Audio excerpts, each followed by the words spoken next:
Assalamualaikum solih-solihah, apa kabarnya hari ini?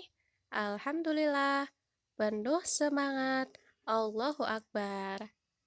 Solih-solihah, masih semangat? Tetap semangat. Nah, pada pembelajaran BPI hari ini, kita akan belajar tentang aku berdoa dalam setiap aktivitas. Doa merupakan inti dari ibadah.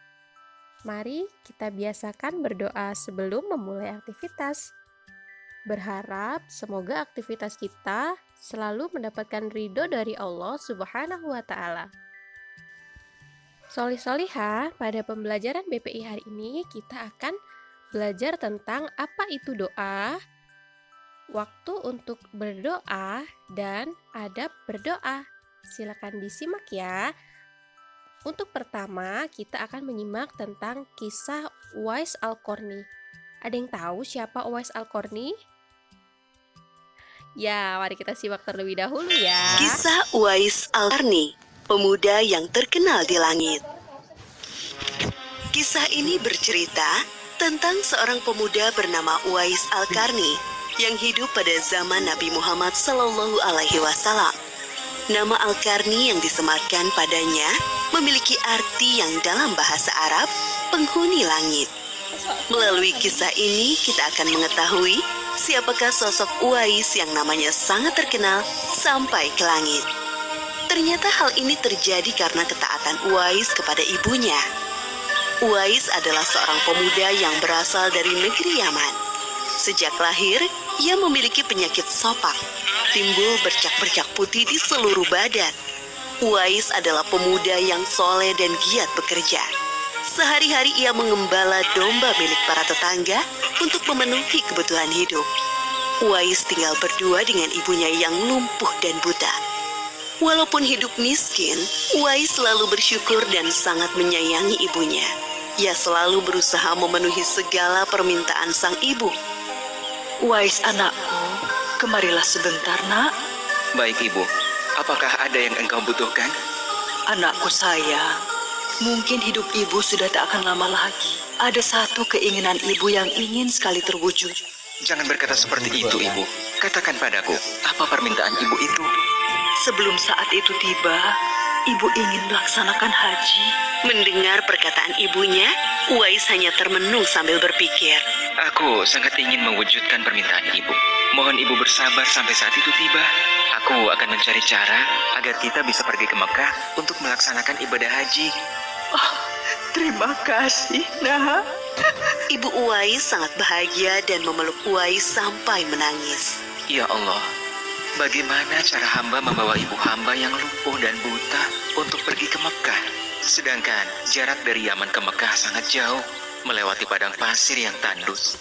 Biasanya orang-orang pergi ke sana menggunakan unta. Seekor domba pun aku tidak punya, apalagi unta.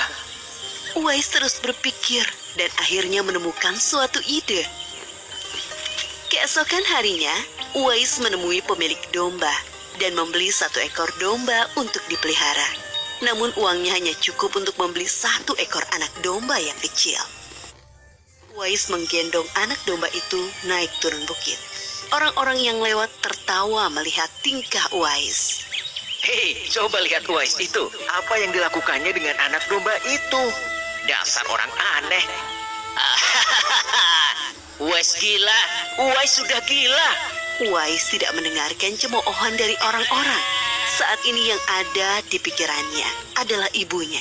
8 tahun berlalu dan tibalah pada musim haji. Anak domba Uwais semakin bertambah besar. Beratnya mencapai 100 kilogram. Begitu pula dengan Uwais. Badannya semakin kekar dan bertenaga. Berkat latihan setiap hari, beban berat yang dipikulnya tidak terasa lagi. Sekarang semua orang tahu bahwa apa yang dilakukan Uwais adalah bentuk pengorbanannya kepada sang ibu. Uwais menggendong ibunya sambil berjalan kaki dari Yaman menuju Mekah. Subhanallah, alangkah besar cinta Uwais kepada ibunya itu. Sesampai di Mekah, Uwais tetap menggendong ibunya untuk bertawaf di Ka'bah. Di hadapan Ka'bah, ibu dan anak itu berdoa. Ya Allah, ampunilah semua dosa ibuku.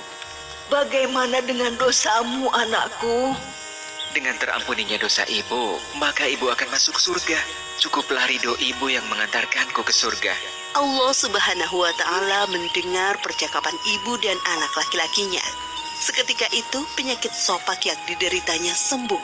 Hanya tertinggal satu bulatan putih di telapak tangannya. Terima kasih ya Allah. Sekembalinya dari Mekah, Uwais meminta izin kepada ibunya untuk pergi ke Madinah. Uwais ingin sekali bertemu dengan Nabi Muhammad Sallallahu Alaihi Wasallam. Dengan berat hati, ibunya mengizinkan Uwais berangkat. Setelah urusanmu selesai, cepat pulang ya nak. Sesampainya di Madinah, Uwais segera mencari rumah Nabi Muhammad Sallallahu Alaihi Wasallam. Setelah menemukan, ia mengetuk pintu dan mengucapkan salam. Keluarlah istri Nabi, Aisyah radhiyallahu anha, seraya membalas salamnya. Apakah saya bisa bertemu dengan Rasulullah Shallallahu Alaihi Wasallam? Maaf sekali, Nabi sedang tidak berada di rumah. Beliau sedang berperang dan tidak tahu pasti kapan kembali. Mungkin sebulan atau beberapa bulan lagi. Uwais dihadapkan pada dua pilihan, menunggu kedatangan Nabi atau segera pulang ke Yaman. Bayangan sang ibu yang tua muncul di benaknya. Baiklah kalau begitu, saya pamit.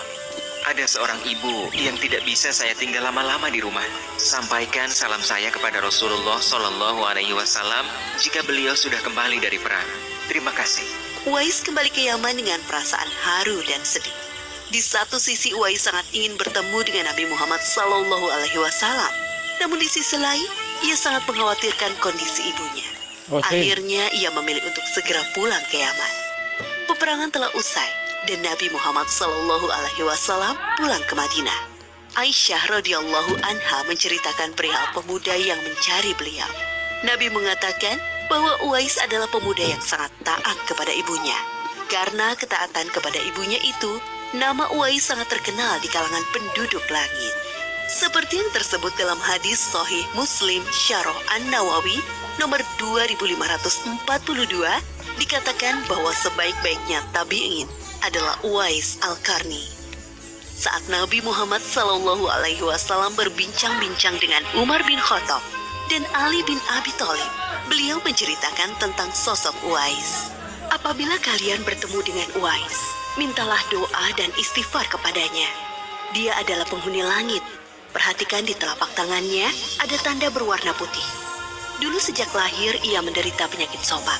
Namun atas kesalehan dan ketaatan kepada ibunya, Allah Subhanahu wa Ta'ala menyembuhkan penyakitnya. Sampai pada akhir kematian Uwais, terjadi hal yang menggemparkan. Banyak sekali orang yang hadir mengurus pemakamannya.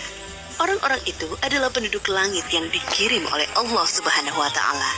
Subhanallah, Maha Suci Allah, sungguh mulia sosok Uwais ini. Demikianlah kisah Uwais Al-Qarni, pemuda yang namanya terkenal di langit. Karena ketaatan pada ibunya, Allah Subhanahu wa Ta'ala meninggikan derajatnya. Dalam kisah ini dapat kita ambil pelajaran berharga bahwa kita harus berbakti kepada orang tua. Semoga kisah Uwais Al-Qarni ini menjadi pengingat agar kita selalu mendoakan kedua orang tua di setiap waktu dan menambah ketaatan kepada mereka. Solih-solihah, apa hikmah yang kalian dapat dari kisah Uwais Al-Qarni tadi? Ya, Uwais Al-Qarni adalah seorang anak yang sangat berbakti terhadap ibunya. Sampai-sampai ia diberi gelar Al-Qarni, yaitu penghuni langit. Jadi solih-solihah, mari kita berbakti kepada orang tua kita dengan mengharap ridho dari Allah. Solihah, kalian tahu apa itu doa? Doa adalah permintaan seorang hamba kepada Allah Subhanahu wa Ta'ala sebagai Robnya. Allah senang pada hambanya yang rajin berdoa. Bahkan kita belum berdoa saja, Allah sudah menunggu doa-doa kita. Masya Allah. Kemudian, waktu untuk kita berdoa adalah setiap sebelum melakukan segala aktivitas. Kita mau belajar, kita berdoa. Kita mau berangkat ke sekolah, kita berdoa. Jadi, niatkan setiap aktivitas itu adalah karena Allah semata. Nah, yang terakhir yaitu adab berdoa. Kalian tahu apa saja adab-adab kita saat berdoa? Yang pertama, kita tidak boleh berburuk sangka kepada Allah. Jadi saat kita berdoa, berhusnuzonlah, berbaik sangka kepada Allah, berbaik sangka bahwa doa-doa kita akan dikabulkan oleh Allah. Yang kedua, menghadirkan hati ketika kita berdoa, yaitu saat berdoa, kita wajib bersungguh-sungguh menghadirkan hati kita, pikiran kita pada saat kita berdoa. Nah, yang ketiga, menyebutkan nama dan sifat Allah Subhanahu wa Ta'ala. Saat kita berdoa memohon kasih sayang dari Allah, maka sebutlah sifat Allah yang Maha Penyayang. Apa itu? Ya, Ar-Rahim. Yang keempat, bersolawat kepada Nabi Muhammad SAW. Jadi, sebelum kita meminta doa-doa kita, bersolawatlah dulu kepada Nabi Muhammad SAW.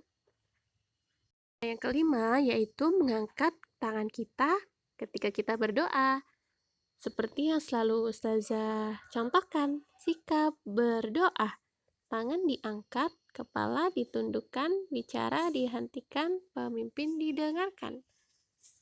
Alhamdulillah, itu tadi materi BPI hari ini, yaitu tentang pengertian doa, waktu untuk berdoa, dan adab saat berdoa. Semoga dapat dipahami ya, soli-solihah. Ustazah, mohon maaf apabila ada kesalahan. Ustazah akhiri, wassalamualaikum warahmatullahi wabarakatuh.